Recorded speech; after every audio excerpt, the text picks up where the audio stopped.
Hey guys, WingItWade here, back with another Borderlands 3 build video, and today I'm covering another Moze build. This one's based around the Iron Cub.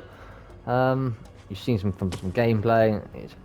It's really good. I'm really enjoying it, and I hope you guys do. Let's get to the build. So we'll start out with the 4th skill tree, the newest addition. So as you can see, I am using the Iron Cub, which is not bad considering like it has like half the amount of damage Iron Bear would normally have, but it's effectively an auto turret, and it just dominates if you have it built right. Right, so I haven't got many skill points in this tree. We'll start off with really big guns. So this one just increases Iron Bear's damage. I've put in 5 skill points into this one just to get as much damage out of Iron Bear as I can get, and my class mod also adds 2.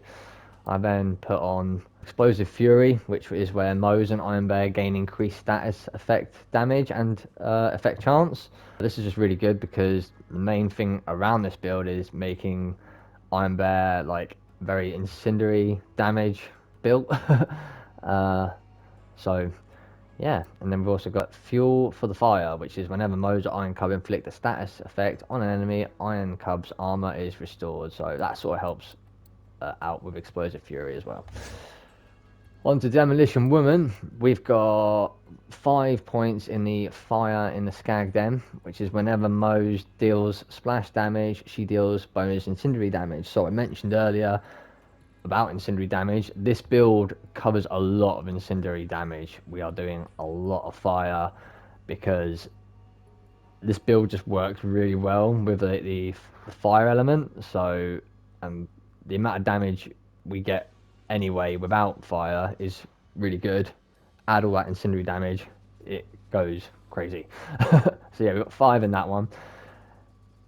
We've got 3 in this. So we've got firing Iron Bear's weapons drains less fuel. We want Iron Bear out as long as we can get him, so draining less fuel is just a massive advantage. We've got Means of Destruction. So whenever Moze deals splash damage, there is a chance to add ammo to her currently equipped weapons magazine with a smaller chance to return a grenade. This just helps out with Moze because we're not going into Iron Bear. We need Moze to be able to deal out a ton of damage, so it's quite evenly balanced, and this helps out towards that. Got Stainless Steel Bear, which is where Iron Bear gains additional armor, increased maximum fuel, and increased damage. And you can see there, Iron Bear is getting an increased 20%, which is for damage, and another 20% fuel. So that's just going to help out the bear.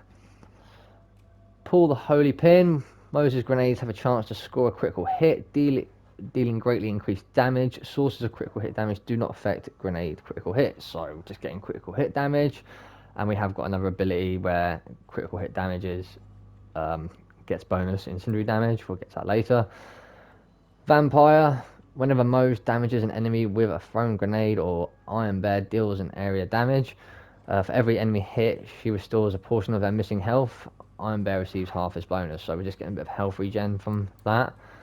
Explosive Punctuation. When Moze deals splash damage, her action skill cooldown rate is briefly increased, so we want Iron Bear out as long as possible. I've only got 1 point in this because with my class mod we don't want to focus too much on the action skill cooldown rate. I'll get to my class mod shortly, but bottom line, I'm using the flame.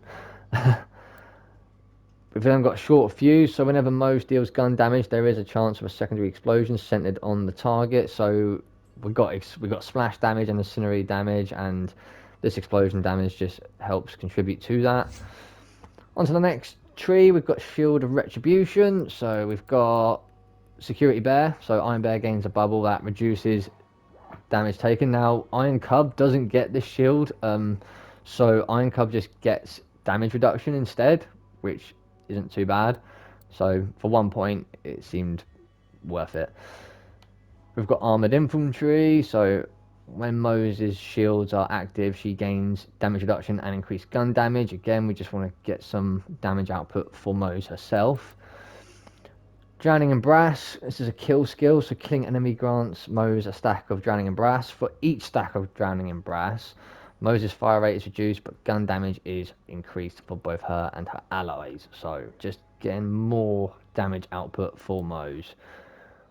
Vlad Ingenuity, so Moses' maximum shield and shield recharge rate are increased, and she gains resistance to shock. Not vital to this build, but it's not a bad skill to have. I'm using the transformer, so it's kind of not really needed, but the recharge rate does help out, and when Iron Cub isn't around, it does keep us alive. Experimental munitions, whenever Moze or Iron Bear scores critical hit, they deal bonus incendiary damage, so this is really helpful with Pull the Holy Pin, where we get a chance to score a critical hit with our grenades. That just contributes to that skill and gives us more fire damage. On to Bottomless Mag, so we've got quite a couple skills in this one. We've got Cloud of Lead, so occasionally Moze and Iron Bear shots will deal out an additional incendiary damage and won't consume ammo. Massively helpful for this build. We've got Dakka Bear, so this one would add a manned turret to the back of Iron Bear, but because we've got Iron Cub equipped, it just gains increased damage instead. So we're just getting an extra 20% increase for our Iron Cub, which is helpful for damage output. We've got Stake the Embers, increases Moze and Iron Bear's incendiary damage. Again, just want to get that damage output for both Moze and Iron Bear in this one, so I've put 3 in that. Redistribution, after Moze scores a critical hit, she regenerates ammo and health for a few seconds. The lower her health, the more powerful the health regeneration. So that contributes to the critical hit chance and everything. So critical hits can be really helpful with Moze, and it just gives us a bit more of everything. Russian offensive, so Moze can sprint and shoot at the same time. While sprinting, Moze's weapons gain lifesteal, which is a good effect to have.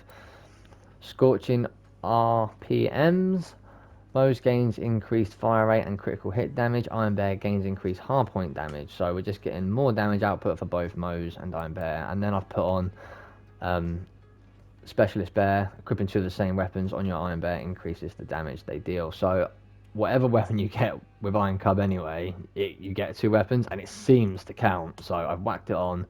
I don't think I'm getting the full 60%. I would say it's probably about 30, I would imagine, but there is definitely something happening there where I'm getting more damage from Iron Bear just having that on. So that is helpful. Right, to the gear. So I'll just focus on what I've got here. Ignore my backpack. So I've got we'll start off with the class mod. So I'm using the Flame. This is really helpful with Iron Cub, because I want my Iron Cub out as long as I can, and this has a skill where whenever Moze ignites an enemy, she has a 15% chance to reset her action skill cooldown. So when my Iron Cub does run out of fuel and I'm waiting for it to cool down, all I've got to do is ignite an enemy and I'll have it back straight away. And with all the skills I've got on and with the guns I've got, it doesn't take long. It's seconds, and I can just keep spamming Iron Cub and it comes out dishing out so much damage using the rail guns. The rolls on the bottom don't matter too much. I've got SMG damage and maliwan fire rate just because I'm using the plasma coil. I'll get to that in 2 seconds. Got the transformer. This just helps out because being shock resistant, it's just helpful and still one of the best shields in the game, but there are better ones out there. An old god would be just as good. I've got an epic sensor, so this is a good fire grenade, and again, because of the skill here where I want to ignite enemies to have a chance to reset my action skill, the epic sensor just helps out on that. It's not a bad grenade either, and the anointment I have on this one, it just does more damage when my Iron Cub's out, so that's just really helpful. I've got the Pearl on for the artifacts. Obviously, consecutive successful hits grant 1% increased damage per hit up to 15 times at maximum stacks, and an additional 90% damage. So this is really good when you're using like SMGs or a light show or pistols. Really helpful, and you just get a really nice increase of damage, especially with the guns I'm using. So we'll get to those. Hellwalker is just always a good all-round gun, especially when for a fire gun, so that's pretty much why I've got that. I don't use it too much. It's got a good anointment on it as well. Killing an enemy grants 5% weapon damage and reload speed for 25 seconds, and that affects stacks. Massively helpful. I've got an Incendiary light show. Wow, and the anointment for this one is really good because its Wild Iron Cub is active, weapon damage is increased by 100%, so I'm getting a buttload of damage from this, and the chance to actually ignite an enemy is really easy with a light show because of the amount of bullets going out anywhere, so it gets my Iron Cub back a lot faster. Plasma Coil, this is arguably the best SMG in the game right now. You've seen in the gameplay clips that it's just shredding, and I'm really enjoying using it, and it is really good. We've then got the Tizzy. Again, this is an Incendiary Tizzy, so this just helps out with getting my Iron Cub back if and when I need it. So it all works out quite well. The main thing to bear in mind with this build, especially when using the Plasma Coil, even though it hasn't got incendiary damage, because of the skills I'm using, some of my bullets are fire bullets and can have a chance to ignite an enemy. So even though there's moments where I'm wanting to ignite an enemy to get my Iron Cub back, I don't have to go to the light show per se. I can keep using the Plasma Coil. Obviously the chance is less, but not much less. I'm still dishing out a lot of damage, and it's still just gunning for it. So that's the build, guys. I hope you enjoy using it. I think it's really good. I'm really enjoying it at the moment. Enjoy these clips with my Incendiary Iron Cub.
Hope you've enjoyed this video, guys. Don't forget to like and subscribe, and feel free to check out my channel for more WingItWade content. But for now, it's goodbye from me.